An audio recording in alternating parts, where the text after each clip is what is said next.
Hey guys, um, actually I wanted to say that I am very sorry that I'm sick and I miss you all. But probably I will see you Monday. Actually, surely I will see you Monday. So let's go over this presentation here, okay? So yesterday you have seen those different zones in the ocean, right? You have understood that the top layer of your water, of the ocean water, actually is the one more in contact with the sun, therefore is the one that also gets heated. Obviously, some fishes, some life, right, that lives in that short area is the one that doesn't necessarily, um, how do I want to say, it doesn't fry, basically, right, with the sun. Because every life has a buffer, right, a certain temperature for the life to survive, right? So um, in the upper layer, there are actually some fishes, but the very majority, right, the big fishes, obviously, are not, the ones that you just walk to the sea and you see them, right? So those are more under. So where there are also those fishes, like we were saying, there are luminescent, and then obviously in the abyss, there are other forms of structures, not necessarily sometimes lives, right? Because imagine if there's no light, there's no photosynthesis either, so there are no algae. um, there's a whole complete different environment, okay? But right now I want to focus on this implication between the ocean, okay, and the temperature, the weather, okay?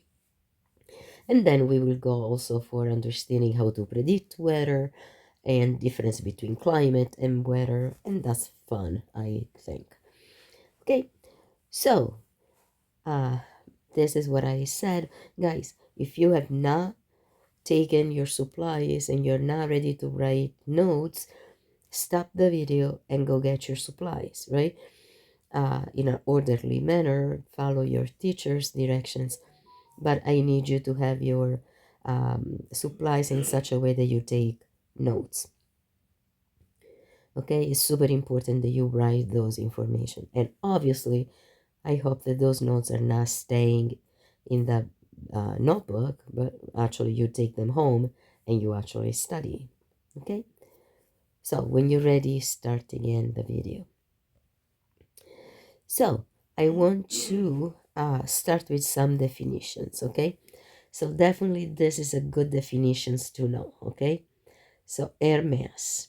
Okay, air mass, first of all, is a mass, right, with some kind of density.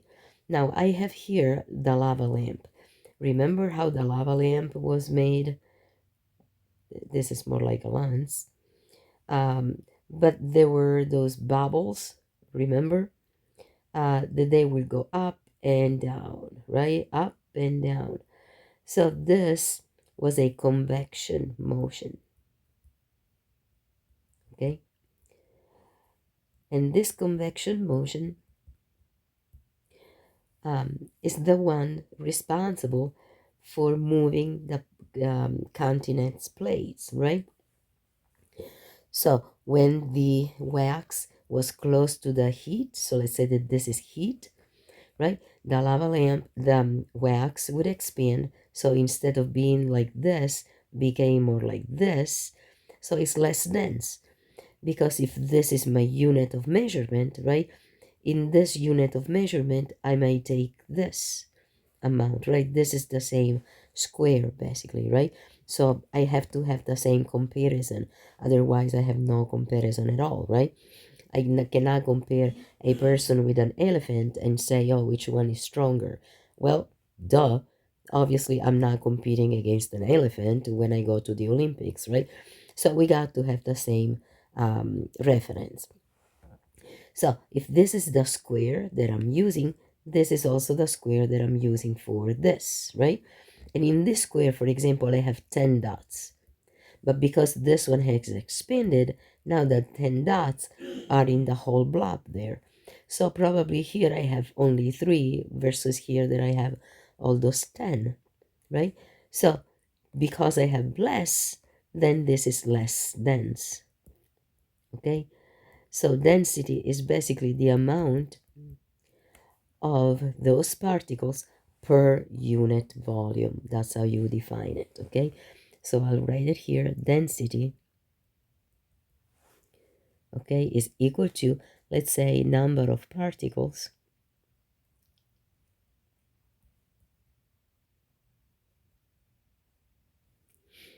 per unit volume. Okay, so a volume of 1 cubic centimeter usually, okay?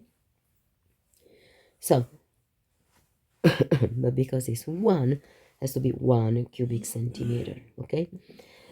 So, um, obviously, when the bubble here goes far away from the heat, condenses again, so goes back here, becomes more dense again, and so is heavier and has to fall down again, right? So air mass has density because it's a mass, right? So has to have a density because if it is a mass, it's made of particles. Also, the term air mass is used to describe a large amount of air, okay, with the same density. So you understand what I'm saying? The air mass has density. But if I say, oh, the air mass of this region is, so the air mass for me is going to be the air, okay, in that region, but all the air with the same density, okay? If you need to slow down, ask to stop, and then we keep on proceeding, okay? So I'll move ahead. Now, which oceanic zone has the greatest chance to generate low density air and why? What do I mean by that? So, to have the low then to have the chance to generate low density, okay, does the air need to be hot or warm? So I hope you said hot, right? Because if it is hot, it's just like the bubble in the lava lamp that close to the heat expanded and had low density, right? So which oceanic zone would that be? Well, the top one, because it's the one that received the most sun, so the most heat. Now this picture is kind of cool because this says a sea level, and always when anybody talks about, oh, the air is this much dense, okay, they have to specify where, okay? So a sea level, okay, so if this is the globe, okay, this is the sea level because the sea is where the surface is, right? So this is sea level and has some kind of air with some kind of density. But if I go higher, way higher, is this air becoming colder or warmer?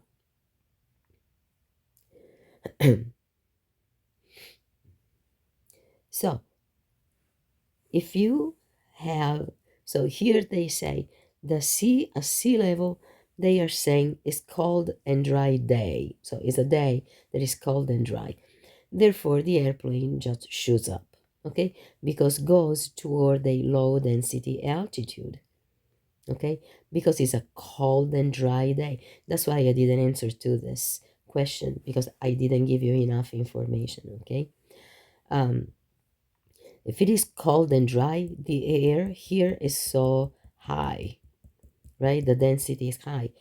But higher, the air is low density, so the airplane can go up. But if instead a 5,000 feet elevation, so let's say that I am on top of this huge mountain and the airplane is right here ready to shoot, okay? And the air is hot and humid, so it's less dense here, okay? But above is high density. The airplane is falling. There's no way they can go up. okay? It's too much pressure to overcome, okay? And you understand that the air, okay, is pushing, right? Just like if you have, and we can do those experiments once I come back. If you have a glass of water, okay, and you put inside a straw, okay, um, let's say that you put your thumb here, okay, and you remove the straw, okay, so this is still held by your thumb. What happens on the bottom when you lift it up? Are you going to have water? And then remove your thumb. What is going to happen? So when your thumb is off, what is going to happen to the, what is going to happen to the straw? Well, according to my experience, if I plug it, um, nothing comes out. As soon as I remove my thumb, then water comes out, right? So this means the water got in the first place. Why? Well, because there's air, right? Outside, around us, there's a lot of air, and the air goes in the water and pushes the water through the straw, right? So if you block with your thumb the straw, the water that goes in does not go out, right? Because there's no pressure that lets it out, okay? But as soon as you remove your thumb, the water comes out, okay? Then, so this is the difference with those particles between high density, a lot of particles, okay, and low density, okay? So again, if we were saying if the airplane is right here, okay, has to overcome also only this much pressure, right, and can go to a higher um, altitude, okay, with a lower density, okay. On the contrary, instead, we'll be facing so much resistance that will be very hard for the airplane to lift off, right? Um, Also, now what about the oceanic current? Well, who do you think is causing, right, this movement of moisture? Obviously, it has to be the ocean, right? So you have warm ocean current. I want you to copy this whole thing, okay? So first of all, I want you to copy this. Oceanic currents are movement of water from one place to another. So current, right, is just the flow, okay, of oceanic water, okay? So if movement of water from one place to another, if there's no current, there's no flow, there's no movement, right? So warm ocean currents are corridors of warm water moving from the tropic poleward. So let's see what this means. So this is the earth, okay? This is the North Pole, right? This is the South Pole, okay? This is the equator, okay? And in the equator, there are also the tropics, right? So tropics are right here on the equator. Now you have the sun, okay, is actually hitting the equator more because the earth is actually tilted, right? So the earth, when it spins, okay, is tilted on one axis, okay, and spins like that, okay? I don't know, I can't make it. So it keeps on rotating like this, okay? And the sun, okay, which is fixed according to our science, okay, hits the earth in a particular spot, right? But you know anyway that the tropics, okay, are the places with um, warm temperatures all the time, all year around, right? Because the sun, when the earth rotates, the sun is constantly heating this, okay? Um, so, and you understand, rotates, this zone is always heated. So even if you rotate, maybe, this place, tomorrow will be here or whatever, right? Um, and also is going around. So this is the earth that rotates daily. but also goes around the sun, right? So the sun is heating different portions of the earth, but the majority of the light goes to the equator. So so this is warm current, okay, warm water.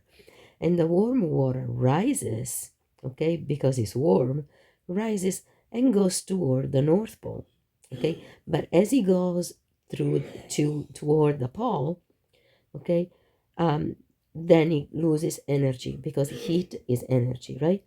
So loses energy trying to keep some heat to the North Pole, okay. And then instead the cold current, okay, once it goes here, then becomes colder, and then it starts sinking, okay.